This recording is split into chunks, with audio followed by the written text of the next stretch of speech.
In today's video, I'm just having a quick look at the Coolermaster Masterbox E501L, which itself is a very plain case, but it does exactly what it needs to do. So on the top, I/O wise, one USB 2, one USB 3, headphone mic, power button, do note, no reset button. We have a toolless design to put the DVD burner in, and we have this kind of meshy look to it, which that does pass through. It's not blocked off or anything. We have a Coolermaster logo down the bottom here. So look at getting inside of it. It's very straightforward. Comes with factory thumb screws. And this particular one was the more expensive model that came with a power supply already fitted. So looking inside, what do we get? Well, we don't get a computer, that's for sure. This is still in the works of putting this together. But we have the toolless design up here. I can actually operate this. Push in to release. Straightforward. We have two spots for 3 1/4. Yeah, 3 1/4. Another 3 1/4. Typically they're meant to go on the other side, but I thought with this extra space here, I'll put it here. You do have the option for potentially only 2 fans, or 3 fans if you install it on the outside and don't have a burner. Down the bottom here as well, we have another spot for either a 3 1/4 or 2 1/2. And the included power supply isn't too bad. An Elite V3.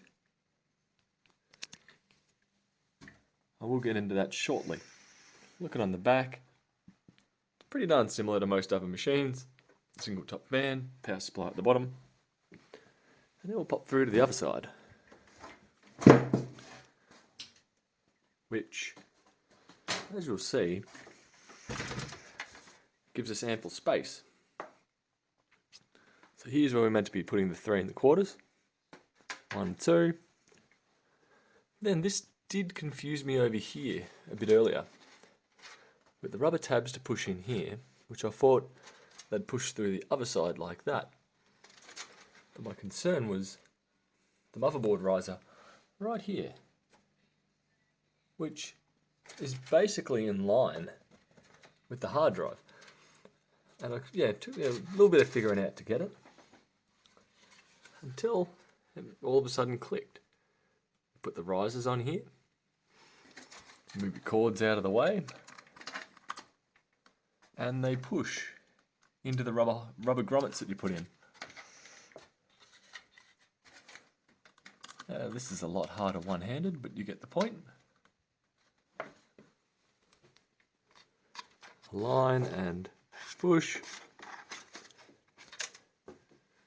and it's in.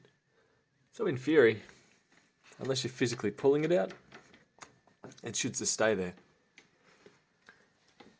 Now the dilemma that I had with the power supply, we have 8-pin, 24-pin.